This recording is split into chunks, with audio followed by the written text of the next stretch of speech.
Welcome to the Balance Code Podcast, a place where you have permission to step outside the hamster wheel of day-to-day life and learn tools to create more balance.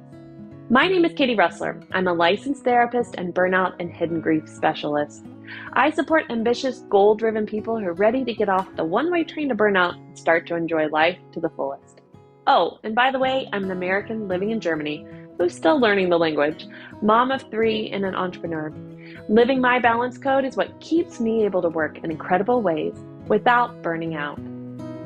Welcome back to the podcast. So today I'm very excited to share with you Atousa, who is going to be talking to us about trauma. And you may be listening and going like, oh, this episode's not for me, but I really encourage you to hold on because we're going to be discussing all forms and types of trauma. And Atousa is really going to be able to share with us how it's impacting our stress and the anxiety in our lives. First of all, thank you so much for being here and welcome to the Balance Code podcast. Thank you. Thank you for having me. I'm excited to be here. Will you share a little bit about what you do, where you are in the world, and how you serve people? I am in Maryland area in USA, and I'm a shaman, a transformational healer, spiritual guide. I got a lot of titles. Bestselling author, artist, poet. But mainly what it comes down to, I think those are all coming together into one form of the work I do, which is to help people heal their past, guide them to heal their past and move from that place of trauma that's holding them, that's running their lives and they don't know really, and to let go of those fears that they have and to start really trusting in life and going with the flow of life and seeing all the love and beauty that's around them and connecting to that so that they can live a more peaceful, joyful life from the inside. No matter what's going on the outside, on the inside, you have peace and joy and love. And you can go through any situation in that aspect. I think that's so important today that we realize that all of this needs to come from the inside and not seeking it externally, especially when craziness of the world, it will make you crazy on the inside too, right? So really doing the internal work. Now, for our listeners, how do you define trauma? I define trauma as any point in your life where there was an emotional trigger that left an imprint in your behavior and patterns, meaning something happened. It doesn't need to be big or small. It's just whatever left an imprint in you that from that point, you started changing your behavior. You started changing your patterns. And those triggers are still running the show today. Yeah. So that's how I define the trauma.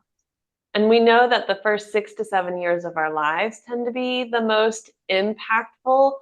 But, and I know in the work that you do, you've seen this too. There can be things that happen in your teenage years and even young adult years that shape and impact exactly what you said, change your habits, change your behaviors, change your belief system. Well, let's dive in then into how does unresolved trauma, the things we've really not faced, that emotional baggage, that mental baggage, how does it show up in the anxiety we're experiencing in our lives? It shows up as trigger points and it shows up in how you are sort of living the life and you've turned off sort of to the inside.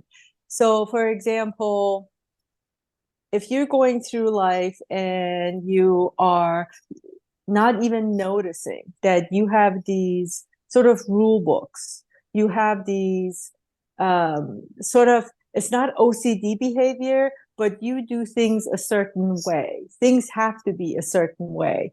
And that's all for your safety. So anytime this sort of bubble that you've created for yourself, anything that touches this bubble or anything tries to break this bubble, you start getting anxiety, you start getting fearful, anger may come out. And those are the areas that you're not even noticing that you've developed. So something really simple as your morning routine that you have built. It's not OCD, but you have that routine in place for a reason. And when something touches that routine, then you start to get anxious, you start to get angry. So that's how you may or may not see anxiety popping up. And then there's like general bigger anxieties about, your financial situation, relationship situations, work, everything like that. That is, those you notice easily, but also those things are related to those smaller ones that you're not noticing. Mm-hmm. So our anxiety is almost like the red flags that they're like, oh, something's here, something big or little, but it's something. Exactly. And when you start to go in there and look at things, you'll see that everything we have, again, going back to those ages that you mentioned, things started in early life for whatever reason. And it's not to blame. That's why we came here. We came in this physical forms to experience life, to have these emotions even. So those emotions, then it's not a bad thing to have fear and anxiety, but it's stopping you from living life. So once you start removing those triggers, finding out where they started, and it's not sometimes when we go through therapy, mentally we've sort of come to terms with those things that happened in the past, but those energetical emotional imprints are still in there. What I call is like those little kids in there, those are the ones that are causing the havoc. So mentally you come as an adult, you're like, yeah, everybody had that situation, or that was normal back then, or it's okay, I forgive them. But really that energetical emotional place is where I go to take those out and heal those. Mm-hmm. I think a lot of people, when they hear us talk about healing and, even being a shaman, they think, oh, this is woo or new agey, but they don't realize there's a lot of science behind epigenetics and obviously mental health and mental wellness. And so, really, what you're drawing to light is that our brains store things, not just memories with the actual play by play, but the emotional experience around that, right? The hippocampus holds on to that. And what you do is help people to bring that out. So if you're listening and you're like, oh, this is a little bit above my head, no, actually, it's scientifically how it happens. We just all have different vocabularies for how we talk about this. How do you work with people who maybe go, like the emotion, I don't want to feel that, right? Because they've protected themselves by staying in their minds. So the first session, usually people come to me because they're like, okay, I've tried everything else. I've tried therapy. I've tried this. I've tried that. Nothing's working. And, by now I have a pretty good reputation out there, very good reputation, as, I've helped a lot of people. So they see that, they're like, they come to me. It's like, okay, I've tried everything else. I've sort of given up. What can you do for me? And that's where the first session is for me, getting them to see what I see. And that's where I connect with them on the energetical level. And I actually go pick out those ages. I tell them, okay, this is how you're going through life right now. Most of it came, and the body is communicating with me. It's not a me like, ooh, the energy of, we're all energy beings, energy forms, and that's how we communicate. And I figure out, if it's came from the mom side, dad side, and even the ages. I go pick out the ages that we need to talk to them. When I give them the ages, usually that's when, or even the whole thing, they're like, yeah, that's exactly right. At that age, this happened. At that age, this happened. And I say, okay, now that we're on the same page, now I have to connect you to those things. And I tell them, it's their journey, it's their life. They have a choice to keep those things packed in a box.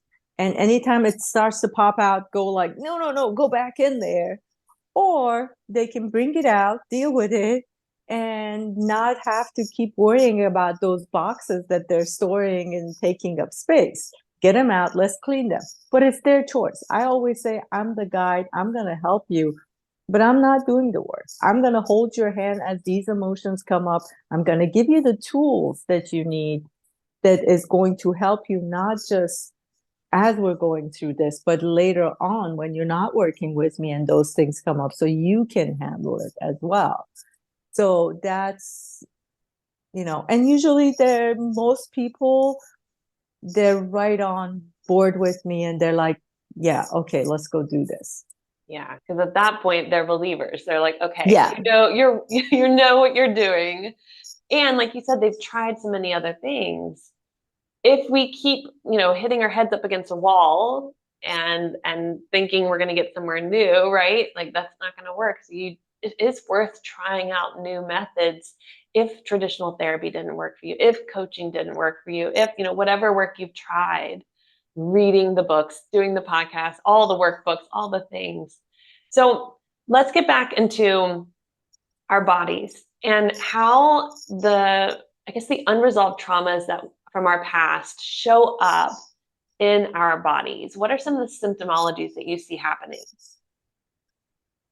Any of those illnesses that you right now are having, those pains and aches, and some of them are explained, like, high blood pressure, eczema, all those things. And some, you go to the doctor's like, I have no clue why you're experiencing that. Take some pills. And those are all related to emotional. And I myself, I had all these symptoms. I had endometriosis, I had ovarian cysts. I was from the age of like 15, they used to say, I had rheumatoid arthritis. And even at that young age, I was like, no, I don't. I know what this is all the pain and fear that I'm holding on to. And at some point, I don't know, about like probably 20 years ago now, it was so bad that I was having there are these patches for arthritis that I would have around every finger from like up through my elbows. It was like these white patches just for the pain so I could go to sleep. And I don't have any of those anymore. I don't have any of those things that they told me. I never carried it. I never believed in it because my internal system always told me there's something else. So all those illnesses, they have their root into something, even if it was coming from, you say, well, it runs in my family. Exactly. That trauma runs in your family and is getting passed down to you. Right. Yeah. I find my clients who talk about like certain areas of their body that ache on repeat, or I always have to stretch. I always feel like I need to stretch. And I'm like, yeah, something's stored and stuck there. Yeah. And when you move it, wonderful, like stretch, great. But you also need to emotionally deal with what's there. And that's when they're like, nah, emotions, right? Like, no, we need to express this. Well, as we're a podcast that talks about life balance, let's talk about stress and overwhelm and burnout. That is one of our favorite topics here. Unresolved trauma, obviously, it leads us to having higher levels of anxiety. What about being more susceptible to stress and overwhelm? What do you see, especially in our society right now, that's going through a lot of different traumas on a collective? What are you seeing happen to our stress levels? Definitely everyone is running on high emotions right now. And again, going back to we are energetical beings, you are going to pick up on it. You mentioned collective. There is no way of hiding from those things. As a collective, we are going to experience that. But again, if you find that space of joy and peace and love in your heart, no matter what's going on the outside, you always have that space inside that it's sort of guiding you through life, and you're moving through these things in a much easier, less stressful ways. And the more you connect with that, you're going to have that peace. And even better, you get to change that energy out there. The more of us that shift, again, that collective is going to shift what's happening on the outside as well. And there's a lot of things you can do for yourself. I mean, at some point, you got to unpack those emotions and deal with it and see it. but different forms of meditation, different daily things that you can do for yourself. Love and gratitude, for example, not just love and gratitude for like big things in your life, but everything that's around you, the air you're breathing, the sun shining, somebody opening a door for you, somebody smiling at you. All those things can be a source of love and gratitude. Absolutely. When you were talking about like we will feel what's going on in the collective, I always think of it like when you're at the grocery store in line, and if there's like a lot of people who are grumpy, or it's like 5:30 and I need to get home and I'm stuck in this line, you feel the energy of everybody impatient. And if you just come in with a little more smile and a little more, gratitude to the cashier, things like that, it can shift how other people feel. If you smile at one person, they might smile back. Now, I live in Germany. That doesn't always happen. People don't always smile back, but you can try, right? You can smile and hopefully the mirror neurons go, oh, I should smile back. But that can shift things. So if you're listening to this and you're like, okay, so I'm feeling the energy of everything's going around, I'm feeling all of their emotions, but how do I change that? So I stop taking on their stress too. It is in how you respond. Like you said, that internal peace and happiness and just a sense of can impact the people around you. What are some tools you like to give your clients on really like releasing the emotions and stress of others around them? Because we do kind of sponge those up.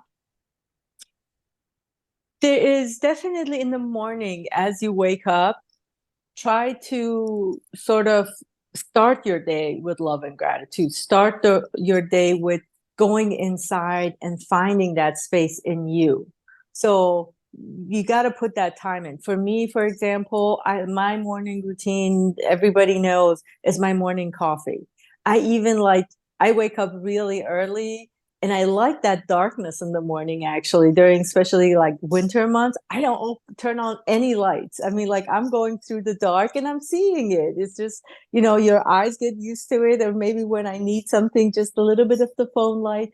But that is my quiet space where I go and I sit and I start my day that way with like, as I'm seeing the sun come up, or, even today, this morning, there was moon and the sun together. I was like, how beautiful is that? I'm so grateful for this.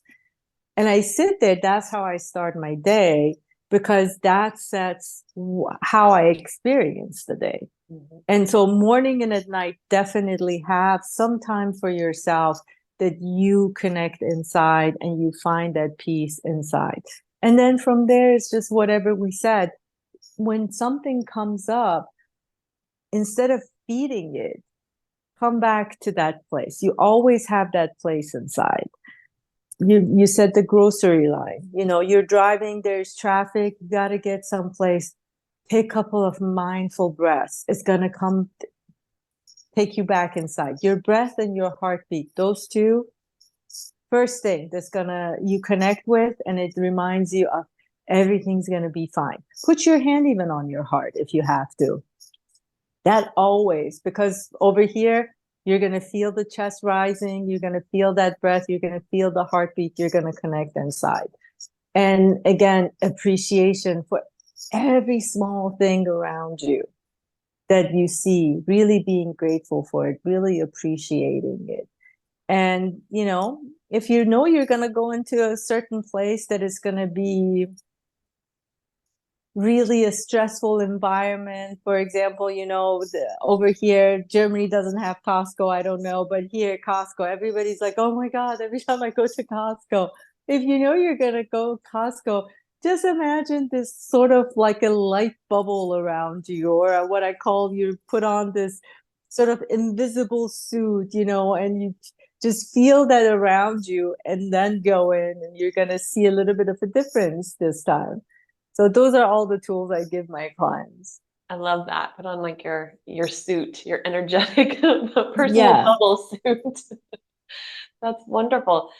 So for those who are going, okay, some of this is ringing true, and I'm realizing that I never thought I had trauma, right? Everybody goes through something like that, but now I see these things are affecting me, like maybe being bullied on the school bus, or I find sometimes like I love my brother. If he's listening, hi. He probably feels some resentment towards me as the older sister who got certain things that he didn't get. And so there's that all creates trauma, and it doesn't mean something super bad happened. So if somebody's like listening to this and going like, I can see these things occurred to me. A coach said this that hurt my feelings. A teacher scolded me in front of the class and it stuck with me forever. And now my boss, I'm scared of them.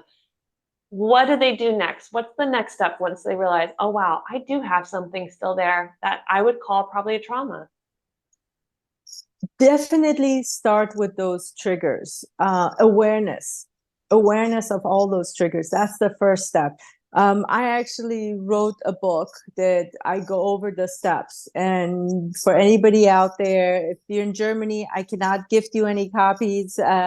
Amazon doesn't let me. But if you go on Amazon, you can get the digital copy or the physical book. But awareness is the first step. You got to become aware of your triggers, emotions when they're coming up. And then as they come up and you see them, sort of the awareness creates that space, because now you see it. It's not sort of stuck in you and running the show. You're like, okay, now I see it. And everything on the outside is there to show you those things for you to be able to release it. Your relationships, your work, a stranger, all those things are there in place for you to see all of that. So awareness is the first step. And then once you become aware of it, then you have a choice. Tell yourself there is always a choice. And there's no right or wrong choice. It's whatever you are able to do at that point. If you want to continue on that same place, it's okay. That's your choice.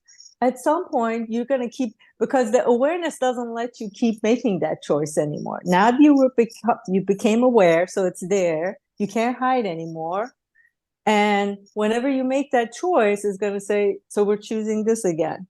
Okay, let's go choose it again. And at some point, you're like, okay, no, I don't want this choice. I had pizza today. I had pizza yesterday. I have pizza for like a whole month. I don't want pizza anymore. I want something else. So that's as simple as it is. Awareness, taking responsibility, because it is you that's responsible for your life. And that's why when my clients come to me, the first thing I said, I'm just your guide. Even if you get in the hole, I'm not going to come in the hole with you. Yeah. I'm going to tell you I'm here. I'm going to tell you I have your back. I'm going to support you. I love you. And I'm going to give you the tools that you need to come out of the hole. But I'm not going to get in the hole with you, because that's your choice. And it's okay. There's nothing wrong with it if that's what you're choosing. It is your life. You are here to experience life the way you want to choose to experience it. You want to eat that pizza every month? I mean, okay, there you go. Yeah. But hopefully you choose something else. What is the name of your book, in case somebody is listening and they want to immediately jump in and find it? It's called Change Yourself, Change the World. Actually, here, the copy, if you see it, it's really bright, so you won't miss it. And the subtitle is Transform Your Life. Transform your life from fear-based living to choosing love and seeing magic. Beautiful. Yes, I'll make sure that the link to that is in the show notes below. Any last words you have for our listeners who are, really starting to go, okay, I'm ready to get out of that hole. And I'm seeing that there's some things that are in my awareness now that kind of scare me or make me uncomfortable. What are some tips or support you'd like to offer people? There is more love around you that you realize. Really. I mean, if you open yourself, the reason you're not realizing about everything around you is because of those walls, those protections that you've created around yourself. And as soon as you start opening up just a little bit, even as soon as you start realizing and appreciating those things a little bit, you will see just the abundance of love and support around you, coming from places you didn't even realize or know about. And there's so many different ways messages are going to come to you. Guidance is going to come to you. The path is going to come clear to you. You just have to be willing to take that step and be open and receive it. Because if you're closed and if you're trying to protect yourself like this, or, your hands are like this, you can never receive with hands that are in a fist. You gotta open up even a little bit to be able to receive all that love and support that's around you. Thank you so much for that wisdom. Thank you for everything you've shared today. If somebody's interested in connecting with you, where can they find you? My website and social media. My website has all my social media links, emails, everything is on there. That's probably the best place. And that's my first name, last name.com, AtousaRaissyan.com. Excellent. Again, that will be in the show notes as well, so people can find you. I really appreciate you being here, Atousa, and just again sharing your wisdom, giving it to us in a way that we can go like, okay, I can get out of this hole. I can, there's some things I can start to do, and that it's not as scary as maybe we think it is, but it is impacting our anxiety and our stress, everybody. So it's worth addressing to simplify and to be, like you said, in that space within yourself that just feels love and peace. It's worth the work for sure. So again, thank you for being on the podcast. Thank you so much. It was great. Thank you for having me. I hope you enjoyed today's episode. If so, take a moment to leave a rating and a review. Interested in learning more about my work and the resources I have to support you in this season of your life? Check out the links in the show notes to connect and learn more. And as always, here's to finding our balance code.